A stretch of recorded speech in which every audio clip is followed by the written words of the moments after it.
Hello friends, आज के इस लेक्चर में हम देखेंगे non deterministic push down automata होता क्या है और उस पर करेंगे एक क्वेश्चन सॉल्व। तो सबसे पहले हम देख लेते हैं कि आपके पास NPDA होता क्या है, that is non deterministic push down automata. तो इसमें आपके पास दो ही कंडीशन होती है NPDA की। ये सिमिलर आपके पास जैसे हमारे पास NFA था सेम वैसा ही होता है, बस एक दो ऑपरेशंस भी इसमें आपके पास ऐड ऑन हो जाते हैं। पहला चीज़ क्या है आपके पास कि मेरा अगर कोई लेट सपोज कोई भी स्टैक है Z0 है, ठीक है, कोई भी उस पर सिंबल है, टॉप ऑफ द स्टैक में कोई सिंबल है, और अगर लेट सपोज मैं कोई भी सिंबल रीड कर रहा हूँ आपके पास A, ठीक है, तो मैंने सिंबल रीड किया A और top of the stack let suppose A है, आइदर यहाँ A भी हो सकता है B भी हो सकता है, कुछ भी हो सकता है, और मैं कोई ऑपरेशन परफॉर्म कर रहा हूँ। लेट सपोज मैंने क्या परफॉर्म किया, पुश, दैट इज A के ऊपर मैंने A रख दिया, ठीक है, और सेम ही इनपुट पे A और टॉप ऑफ द स्टैक के है, और इसी पे मैंने आपके पास दूसरा ऑपरेशन पे परफॉर्म कर दिया, या तो पॉप कर दिया या आपके पास स्किप कर दिया, मींस सेकंड ऑपरेशन परफॉर्म कर दिया। तो इस सिनेरियो में हम क्या बोलते हैं कि एक ही सिंबल पे रीड करने के बाद टॉप ऑफ द स्टैक अगर सेम है तो आपके पास दो ऑपरेशन हम परफॉर्म कर रहे हैं, या तो पुश भी कर रहे हैं वहाँ पे पॉप भी कर रहे हैं। तो ये किस में आता है आपके पास, नॉन डिटर्मिनिस्टिक में, पहली चीज़। सेकेंडली हमारे पास आता है दूसरी कंडीशन ये है कि अगर मेरा आपके पास क्यू नॉट किसी भी स्टेट पे हूँ, तो अगर ए सिंबल रीड करने के बाद टॉप ऑफ द स्टैक कुछ है और मैंने कुछ ऑपरेशन परफॉर्म किया और परफॉर्म करने के बाद मैं Q1 स्टेट पे आ गया, और सेम ही सिंबल रीड करने के बाद कुछ ऑपरेशन परफॉर्म करने के बाद मैं Q2 स्टेट पे आपके पास आ गया, तो सेम ही सिंबल पे Q0 पे मैं आपके पास अलग अलग स्टेट्स पे जा रहा हूँ। तो ये भी क्या होता है आपके पास, नॉन डिटर्मिनिस्टिक, जैसा हमारे पास आपके पास NFA में था। तो ये दोनों आपके पास कंडीशन है जो आपको बताती है कि हमारा जो PDA है वो आपके पास NPDA होगा, ठीक है। तो आइए सबसे पहले कर लेते हैं इस पर क्वेश्चन सॉल्व, उसके हेल्प से हम समझेंगे आपके पास कि NPDA होता क्या है, non deterministic push down automata आपके पास होता क्या है। तो हमारे पास क्वेश्चन क्या है, हमको एक लैंग्वेज गिवन है WWR where W is the belongs to A plus B की पावर आपके पास plus, that is plus means आपके पास एक पॉजिटिव क्लोजर है, ठीक है। तो हमारे पास जो स्ट्रिंग है, स्ट्रिंग जो है A और B का आपके पास कॉम्बिनेशन है, ठीक है। तो हमारी स्ट्रिंग कैसे बनेगी आपके पास, अगर मैं लेता हूँ W को लेता हूँ AB, तो WR जो उसका रिवर्स क्या हो जाएगा BA, तो मेरी स्ट्रिंग क्या बनेगी ABBA, ये हो गया आपका W, ये हो गया मेरा WR।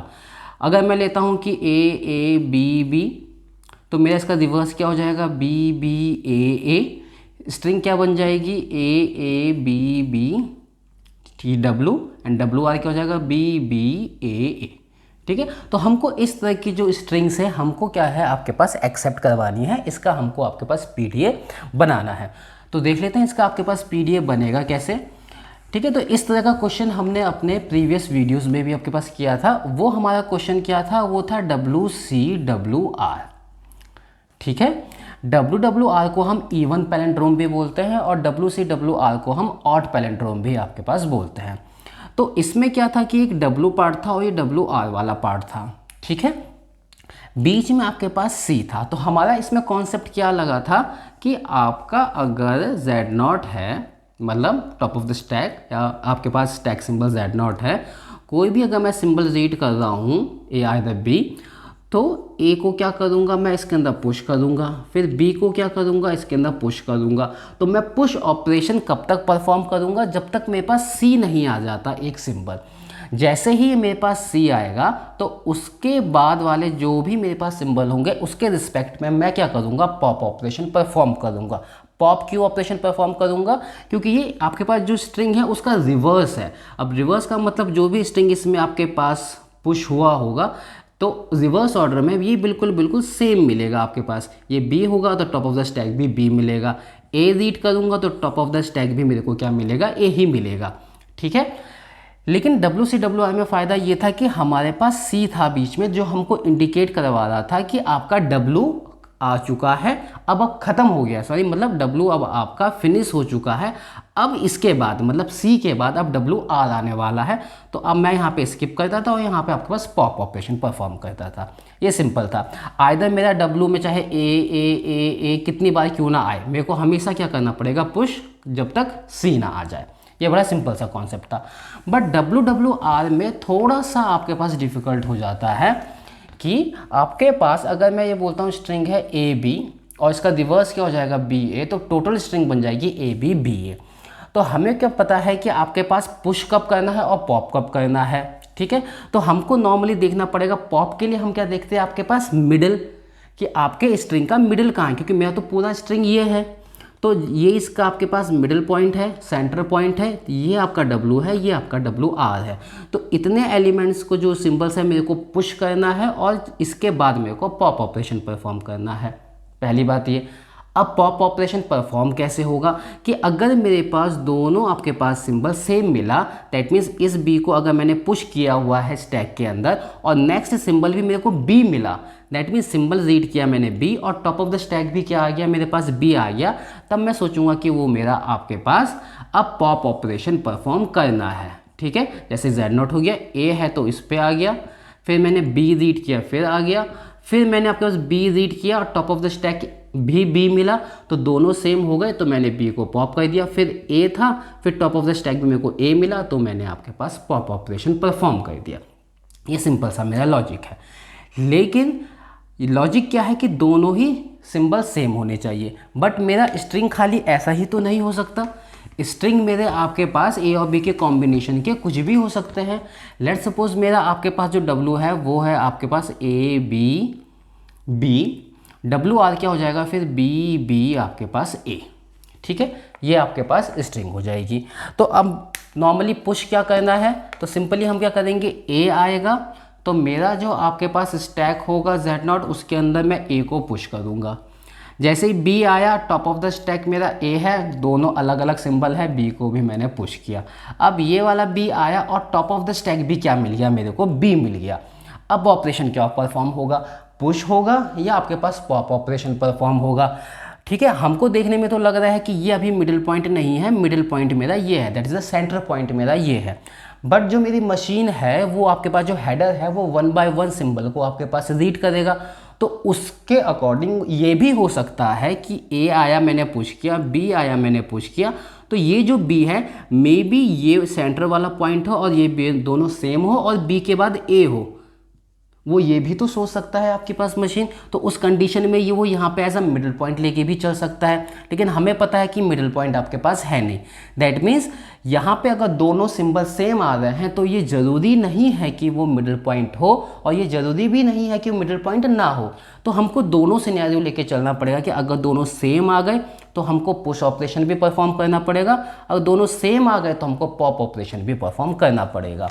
तो आइए देखते हैं इसका सिंपल सा आपके पास स्टेट डायग्राम आपके पास कैसा बनता है। तो जैसे ही मैं आपके पास स्टेट पे हूँ Q0 इनिशियल स्टेट, तो मेरा जो आपके पास स्ट्रिंग है W वो मेरा A से भी स्टार्ट हो सकता है, B से भी, ABB या BBA कुछ भी स्टार्ट हो सकता है आपके पास। तो अगर मेरा आपके पास A से स्टार्ट है और top of the stack Z0 है तो A को क्या करूँगा, Z0 के ऊपर पुश कर दूँगा, सिंपल। और अगर मेरा स्ट्रिंग B से स्टार्ट हो रहा है और टॉप ऑफ द स्टैक क्या रहेगा, Z0, तो B को Z0 के ऊपर मैं क्या कर दूँगा आपके पास पुश, ठीक है। अब ये भी हो सकता है कि A के बाद मेरा B आ जाए, जैसे A है अब A के बाद क्या आया, B आया। तो जब मैंने आपके पास A को पुश कर रखा है तो A मेरा कहाँ है आपके पास, यहाँ पे। अब क्या होगा B और टॉप ऑफ द स्टैक क्या होगा A, तो B है और top of the stack A है, तो दोनों डिफरेंट है। इसमें तो सिंपल बात है, मेरे को पुश ही करना होगा, B को A के ऊपर पुश करना पड़ेगा। लेकिन अगर स्ट्रिंग मेरा B और A है, उस कंडीशन में मैंने B को पुश किया हुआ है सबसे पहले, B top of the stack मैंने B को पुश किया हुआ है। अब A आया और top of the stack B है, दोनों ही डिफरेंट हो गए। तो A है और top of the stack B है तो भी मेरे को पुश करना है, तो मेरे पास सिंबल A आया और top of the stack B है तो मेरे को A को B के ऊपर पुश करना है, ठीक है। अब मेरा आपके पास ये चीज़ तो हो गई। अब मेरे पास ये भी हो सकता है कि A आया, A के बाद A हो, और B आया या B के बाद B हो, दोनों चीज़ें हो सकती है। अब इस कंडीशन में क्या होगा कि यहाँ पे A है, मैंने पुश किया है और A के बाद A आया। अब क्या ये मेरा मिडिल पॉइंट है? अगर दो ही आपके पास सिंबल है तब तो मिडिल पॉइंट है, अगर ये चार है तो मिडिल पॉइंट नहीं है, तो मेरे को यहाँ पे पुश भी ऑपरेशन करना पड़ेगा, पॉप भी करना पड़ेगा। तो उस कंडीशन में क्या है कि अगर मेरा आपके पास ए है और टॉप ऑफ द स्टैक ए है, तो मैंने आपके पास पुश ऑपरेशन का भी एक बना लिया, और बी है, top of the stack B है, तो मैंने आपके पास पुश ऑपरेशन का भी बना लिया। ठीक है, वो तो इसी में रहेगा आपके पास, क्योंकि पुश हो सकता है बी के बाद बी आए, बी के बाद बी आए, बी के बाद बी आए, बी के बाद या ए के बाद ए आए, तो पुश होगा तो उसी स्टेट पे वो रहते जाएगा। ठीक है, लेकिन अगर पॉप ऑपरेशन हो गया, मतलब मान लिया जाए कि वो मेरा मिडिल पॉइंट था, अगर मिडिल पॉइंट था तो मेरे को क्या है कि अब उसके बाद जो भी सिंबल मैं रीड करूंगा वो हमेशा अब मैं पॉप ऑपरेशन ही परफॉर्म करूंगा, क्योंकि ये इसके इक्वल होगा, ये इसके आपके पास इक्वल होगा। तो उसके लिए क्या होगा मेरे पास कि अगर ए है, टॉप ऑफ द स्टैक ए है, तो मैं ऑपरेशन क्या परफॉर्म करूंगा, पॉप, और अगर बी है, top of the stack B है, तो फिर ऑपरेशन क्या परफॉर्म करूंगा, पॉप। ठीक है, और मैं आ जाऊंगा आपके पास Q1 स्टेट पे। ठीक है, अब जो Q1 स्टेट है ये ऐसा स्टेट है कि आपके पास अब मेरा पॉप ऑपरेशन आ चुका है, दैट मीन्स मैं अपने सेंटर पॉइंट पे पहुंच चुका हूं। अब उसके बाद ए आया तो टॉप ऑफ द स्टैक ए ही मिलेगा, तो भी मेरे को पॉप करना है, बी आया top of the stack B मिलेगा, तो भी मेरे को पॉप करना है। सारी चीज़ें खत्म होने के बाद क्या आएगा मेरे पास, string null, top of the stack क्या मिलेगा, Z0, तो मैंने आपके पास Z0 को आपके पास Z0 ही छोड़ दिया और मैं पहुंच गया QF, that is our final state. ठीक है, तो अभी आप यहाँ पे देखिए कि ये नॉन डिटर्मिनिस्टिक कैसे है। ये आप ध्यान दीजिए कि जैसे ए है, इनपुट सिंबल रीड किया ए, टॉप ऑफ द स्टैक ए है, मैंने आपके पास पुश ऑपरेशन भी परफॉर्म किया है, और सेम ही पे ए और टॉप ऑफ द स्टैक ए पे मैंने पॉप ऑपरेशन भी परफॉर्म किया है। बी है, top of the stack B पे आपके पास पुश भी किया है, और बी और top of the stack B पे मैंने पॉप ऑपरेशन भी परफॉर्म किया है। और इस पे क्या है, ये सेम स्टेट पे भी रह रहे हैं और आपके पास अलग अलग स्टेट पे भी आपके पास जा रहे हैं। तो ऐसे जब भी सिनेरियो आता है तो इसको हम बोलते हैं आपके पास NPDA, that is non deterministic push down automata. तो इस तरह से हम आपके पास NPDA आपके पास बना सकते हैं। तो आगे आने वाले लेक्चर्स में कुछ और क्वेश्चंस करेंगे आपके पास NPDA के।